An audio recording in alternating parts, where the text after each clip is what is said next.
I've been singing that song for a long time, and I just love the song. And it has nothing to do with me personally. My ex-wife, Priscilla, she's right here. A recording that changes everything we think we know about Elvis and Priscilla's divorce. And for nearly 50 years, almost nobody has heard it. Not because it doesn't exist. It exists. People who were there that night know exactly what's on it. But here's the thing about Elvis Presley's private moments.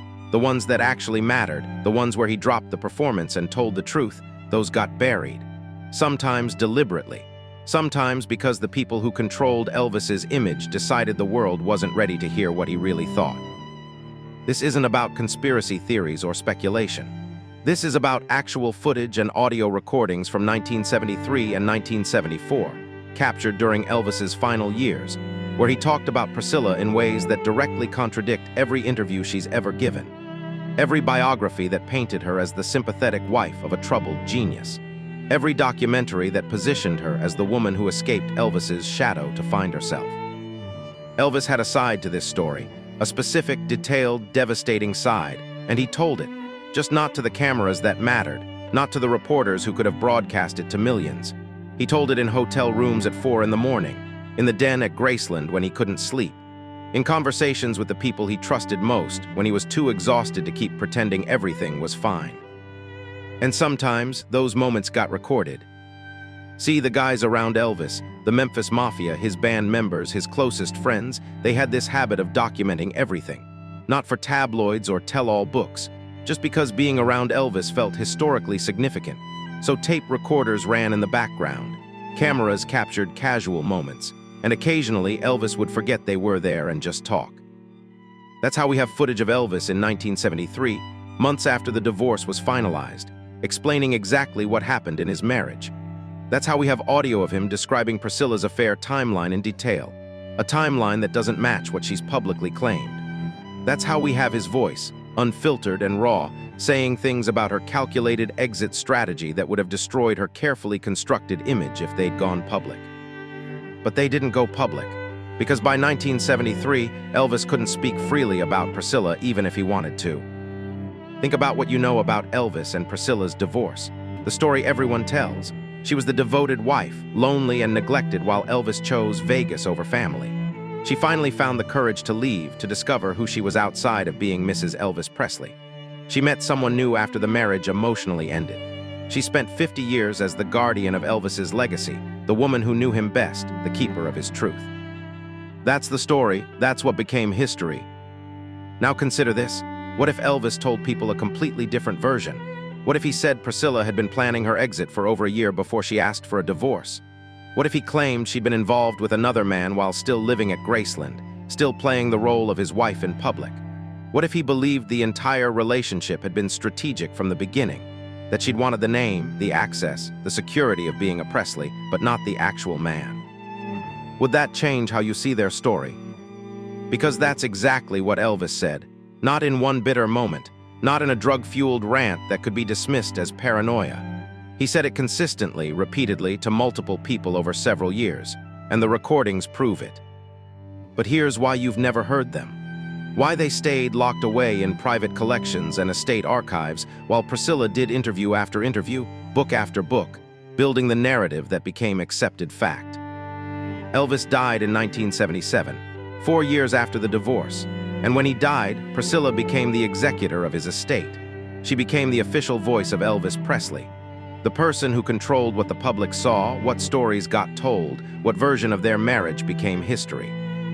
The recordings where Elvis contradicted her version, those stayed private, the footage of him explaining his side, buried in archives that the public couldn't access, the testimony of the people who heard him speak his truth, dismissed as loyal friends defending a dead man's reputation.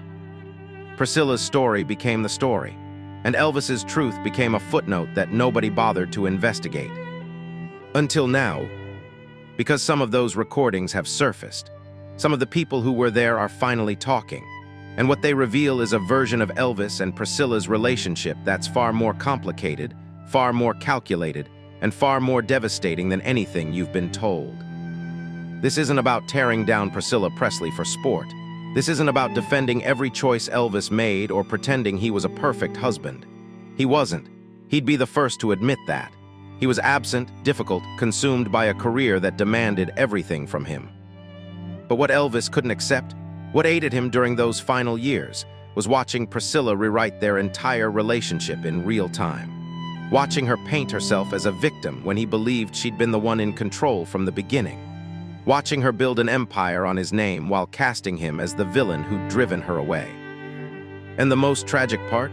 He knew exactly what was happening. He saw it coming. He told people about it, and he was completely powerless to stop it. So what did Elvis really say about Priscilla when he thought no one was listening? What did he believe happened in their marriage versus what she's told the world for 5 decades? And why did his version of events die with him while hers became the definitive truth? The answers are in the recordings, and they change everything. Elvis Presley could have defended himself. He had the platform. He had the fame. He could have done one interview, told his side of the story, and millions of people would have listened. So why didn't he? Because Priscilla's lawyers made sure he couldn't, and they did it brilliantly. The divorce settlement Elvis signed in October 1973 wasn't just about dividing assets or arranging custody. It was a strategic document designed to silence him. Buried in the legal language were clauses about public conduct, about maintaining mutual respect in media appearances, about not disparaging the other parent in any forum that could reach Lisa Marie. On paper, it looked reasonable. 2 adults agreeing to handle their divorce with dignity, but in practice, it was a trap, because those clauses had consequences attached. If Elvis spoke negatively about Priscilla in public, if he contradicted her version of events, if he mentioned the affair, if he defended himself against her accusations, he could lose custody time with his daughter. He could trigger financial penalties. He could be accused of parental alienation. And Priscilla's legal team knew exactly what they were doing. They'd been preparing for this divorce for over a year, consulting attorneys, protecting assets, building a case. By the time Elvis realized what was happening, she already had him locked into terms that favored her completely. Elvis had been blindsided. He trusted Priscilla, trusted that if the marriage ended, it would end fairly. He didn't hire aggressive lawyers until it was too late, didn't protect himself because he didn't think he needed to protect himself from her. So legally, Elvis was trapped. Any public criticism of Priscilla could be weaponized against him in court. And Lisa Marie was the one thing, the only thing, he would never risk losing. But the legal cage was just the beginning, because Elvis wasn't just fighting Priscilla's lawyers, he was fighting his own team. Colonel Tom Parker, Elvis's manager, the man who'd controlled his career for 2 decades, made it very clear: stay quiet about the divorce. Don't give interviews about your personal life. Don't contradict Priscilla publicly. Your image is worth millions, and attacking your ex-wife destroys that image overnight. RCA Records agreed. Elvis's wholesome rebel persona, the polite Southern boy who respected women, who honored his commitments, who did the right thing, that image was the foundation of his brand. Speaking negatively about the mother of his child, that turned him from American icon to bitter celebrity using his platform for revenge. The Colonel laid it out in simple terms: you want to keep selling records, you want to keep filling stadiums, you want to keep your career alive. Then you smile when they ask about Priscilla. You say married life was wonderful while it lasted. You wish her the best, and you move on. So professionally, Elvis was silenced. His own management team prioritized protecting the money over protecting his truth. And then there was the cultural trap, the one that made Elvis's silence feel inevitable. This was 1973. The women's liberation movement was gaining momentum. The culture was shifting toward questioning male authority, toward believing women's stories, toward recognizing the power imbalances in relationships between famous men and the women in their lives. Elvis understood what that meant for him. He was the star, the one with all the power, all the money, all the control. Priscilla was positioned as the woman who'd finally escaped his shadow, the wife who'd found the courage to leave. If Elvis pushed back against that narrative, if he claimed Priscilla had manipulated him, that she'd planned her exit strategically, that she'd been involved with another man before asking for a divorce, how would that look? He'd be the powerful man attacking a woman for leaving him, the jealous husband who couldn't handle his wife having her own life, the celebrity using his platform to destroy someone who'd finally stood up for herself. He'd be crucified, and he knew it. So Elvis stayed silent, not because he had nothing to say, but because every system around him, legal, professional, cultural, was designed to keep him quiet. And Priscilla, she could say whatever she wanted. She could do interviews painting herself as the lonely, neglected wife. She could talk about finding herself after years of being defined by Elvis. She could build a narrative of empowerment and self-discovery, and nobody questioned it. Because why would they? She was the sympathetic figure, the woman escaping a difficult marriage to a complicated genius. Elvis absorbed all of it. Every interview where Priscilla implied he'd chosen fame over family. Every article that painted him as the absent father, the workaholic star, the man who couldn't balance success with personal relationships. Every piece of the story that made him the villain. He'd sit in his den at Graceland, reading these interviews, watching Priscilla on television, and he'd feel the rage building. The humiliation, the desperate need to correct the record, to tell people what actually happened, to defend himself against accusations he believed were fundamentally false. But he couldn't, the cost was too high, the cage was too complete. So he did what he always did when the pain became unbearable. He took another pill, numbed himself enough to get through another day, did another Vegas show where he could be someone else for 2 hours, someone powerful and in control and beloved. And late at night, when he couldn't sleep and couldn't perform anymore, he'd talk to the people closest to him, the ones who'd been there from the beginning, the ones who knew the real story. And sometimes, those conversations got recorded. June 1973, 3 in the morning at Graceland. Elvis can't sleep again. He's in the den with Red West and Sonny West, 2 guys who have been with him since the beginning, before the fame got this big, before everything got this complicated. They're not having a formal conversation. It's just Elvis, exhausted and medicated, talking the way you do at 3 a.m. when you're too tired to pretend anymore. And somewhere in the room, a tape recorder is running. Nobody's thinking about it. It's just there the way it often was around Elvis, capturing a moment that nobody realized would matter. Red mentioned something about a recent Priscilla interview, some magazine piece where she talked about her journey of self-discovery after leaving Elvis, how she's finally finding her own voice, building her own identity outside of being Mrs. Elvis Presley. And Elvis just breaks. Not yelling, not throwing things, that's not how Elvis operated when he was really hurt. He got quiet, reflective, devastatingly honest. She's rewriting the whole thing, he says. His voice is tired, defeated. Making herself into this victim, this innocent woman who was trapped by the big bad Elvis Presley. And everybody believes it because why wouldn't they? I'm the star. I'm the one with all the power. Of course I'm the villain. Sonny tries to deflect, tells Elvis he's being too hard on himself, that people understand divorce is complicated, that his fans aren't turning on him. But Elvis isn't talking about his fans. He's talking about his daughter. Lisa Marie's gonna grow up thinking I abandoned them, that I cared more about Vegas than being her father. Priscilla's already planting those seeds. Every interview she does, every time she talks about how lonely she was, how absent I was, my daughter's gonna hear that. She's gonna believe that's who I am. There's a long pause. You can hear someone pouring a drink, the clink of ice in a glass. Then Elvis continues, and this is where everything shifts. I begged Scylla to come to Vegas, begged her. I wanted her there. I arranged rooms at the hotels. I wanted Lisa Marie there so we could be a family even while I was working. She said no. Every single time she said no. Red asks why. What was Priscilla's reason for staying in Lowe's Angels instead of being with Elvis? She said she didn't want that life, didn't want to watch me perform the same show night after night, wanted her own friends, her own social circle.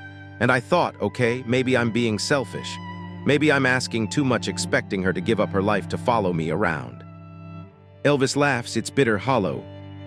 Then I found out why she really wanted to stay in LA. The karate instructor, Mike Stone, she'd been seeing him for over a year before she asked for the divorce. A year, while she was still living at Graceland, still playing the role of my wife, still letting me believe we were trying to work things out. This is the revelation that tears Elvis apart. Not the affair itself. Marriages fall apart, people meet other people. It's the timeline, the deliberate deception. The fact that Priscilla was planning her exit, consulting lawyers, protecting her finances, all while pretending they still had a chance. She had me completely fooled, Elvis says. I thought we were going through a rough patch, thought maybe if I worked less, came home more, we could fix it. But she was already gone, already with someone else, already setting up her new life, and I was just an obstacle she had to manage carefully until she could get out. Sonny pushes back, tells Elvis that maybe the affair started after the marriage was already emotionally over, that Priscilla's timeline might be accurate, that she met Mike Stone after she'd already decided to leave. That's what she tells everyone, Elvis responds. That she was a neglected wife who finally found someone who paid attention to her. That's the story. It makes her sympathetic, makes me the husband who drove her away. But I knew for months before she asked for the divorce, months, and she looked me in the eye every day and lied. The conversation drifts for a bit. They talk about Lisa Marie's upcoming visit, some business issue Elvis is dealing with, but he keeps circling back to the same theme, the same wound that won't close. At one point, he says something that reveals just how deeply this betrayal cut him. You know what she's really doing? She's making herself the hero of our story, the brave woman who escaped, who finally stood up for herself, who found the courage to leave the powerful man and discover who she really was. And I'm the obstacle she overcame, the mistake she had to fix, the part of her life she had to leave behind to become herself. Red tries to reassure him, tells him that's not how people see it, that everyone knows Elvis loved Priscilla, that the marriage just didn't work out. That's not what history's gonna say, Elvis responds. History's gonna say Elvis Presley couldn't keep his marriage together because he loved fame more than his family, that he was too selfish, too consumed by his career, too difficult to live with. And Priscilla, she gets to be the woman who survived me. Then comes the line that makes everything Elvis did in his final years make sense. The sentence that explains the pills, the weight gain, the erratic behavior, the desperate need to numb the humiliation. I made her a Presley. I gave her everything. The name, the life, the security she'll have forever. And she's using all of it to bury me. She's gonna control how people remember this marriage. She's gonna control how people remember me. And there's not a damn thing I can do about it. Silence on the recording. Then someone changes the subject, talks about an upcoming tour, a new song Elvis is working on. The moment passes. But what Elvis said stays on that tape. His truth, his version, the story he couldn't tell the world but desperately needed someone to hear. And 4 years later, Elvis Presley died, and Priscilla got to write the ending. August 16, 1977, Elvis Presley dies at Graceland. He's 42 years old. And within months, Priscilla Presley becomes the most powerful person in the Elvis business. Not just his ex-wife, not just Lisa Marie's mother, the executor of his estate, the guardian of his legacy, the official voice of Elvis Presley, the person who decides what the world gets to see, what stories get told, what version of Elvis becomes history. Think about the irony of that for a second. The woman Elvis privately accused of rewriting their relationship, of building a false narrative about their marriage, of using his name for her own benefit. That woman now controls everything about how he's remembered. And she didn't waste the opportunity. In 1982, Priscilla opened Graceland to the public, turned Elvis's home into a tourist attraction. It was positioned as preservation, as honoring Elvis's memory, as giving fans a chance to connect with the king. But it was also business, incredibly profitable business. Graceland generates over 10 million visitors and brings in more than $75 million annually. It's the second most visited house in America after the White House. There are tour, museums, gift shops, restaurants, hotels, an entire industry built around Elvis's name. And Priscilla built it. She turned a struggling estate that was months away from bankruptcy into a commercial empire. She's been praised for decades as the savvy businesswoman who saved Elvis's legacy from financial ruin. But here's the question nobody asks. Who was that legacy saved for? Because Priscilla didn't just preserve Elvis's memory, she shaped it, controlled it, decided which parts of his story got emphasized and which parts got buried. Every documentary about Elvis goes through her. Every major biography needs her cooperation. Every film, every tribute, every official Elvis project, Priscilla has approval power. She decides what's authentic Elvis and what isn't. And the version of Elvis she's promoted for nearly 50 years. It's the version where she's the sympathetic figure, the devoted wife who tried to make an impossible marriage work, the woman who knew him better than anyone, the keeper of his truth. The recordings where Elvis contradicted that version, they stayed private. The people who heard Elvis tell a different story, they were dismissed as bitter ex-employees or loyal friends who couldn't accept that their hero had flaws. Priscilla became the definitive source on Elvis Presley. And her story, the one Elvis claimed was a calculated rewrite, became official history.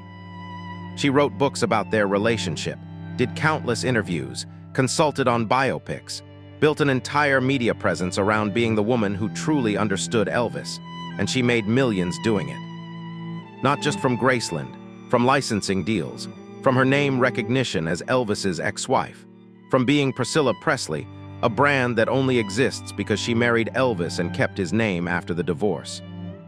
This is what Elvis predicted in that 3 a.m. conversation at Graceland. That Priscilla would use the Presley name to build her own empire, that she'd control the narrative about their marriage, that she'd position herself as the authority on his life while his actual truth stayed buried. And he was right about all of it. But it gets more complicated, because Elvis's family, his blood relatives, the people who knew him before Priscilla, the ones who heard his private version of events, they've been fighting her for decades. Legal battles over the estate, disputes about how Elvis's money gets used, arguments about who really has Elvis's best interests at heart versus who's profiting from his name. Priscilla's positioned these conflicts as ungrateful relatives trying to undermine the woman who saved Elvis's legacy. The family positions it as an outsider who married into the Presley name, controlling everything while the actual Presleys get sidelined. And the public, most people don't even know these battles exist, because Priscilla controls the narrative. She's the official voice, the respected executor, the woman who turned Graceland into a landmark. So here's where we are, almost 50 years after Elvis's death. Priscilla Presley is worth millions. She's famous in her own right. She's respected as a businesswoman and a preservationist. She's the keeper of Elvis's legacy. And Elvis's version of their story, the one he told in private, the one where she was strategic and calculating and used him to build her own security, that version died with him. Was Elvis right? Was Priscilla playing a long game from the beginning, knowing that being a Presley would set her up for life? Or was he a bitter ex-husband, devastated by divorce, looking for someone to blame besides himself? The recordings suggest Elvis believed his version completely, that he saw the pattern clearly, that he knew exactly what was happening and was powerless to stop it. But we'll never know for certain, because the only two people who truly know what happened in that marriage are Elvis and Priscilla, and Elvis has been dead for nearly 50 years, while Priscilla built an empire on his grave. But Priscilla's empire isn't as secure as it looks. There are lawsuits, family battles, financial disputes that reveal exactly who's profiting from Elvis's name and who's been cut out. Next time, we're exposing the money trail, how much Priscilla's really worth, who's fighting her for control, and why Elvis's own family says she betrayed them too. Subscribe now, because this story isn't over.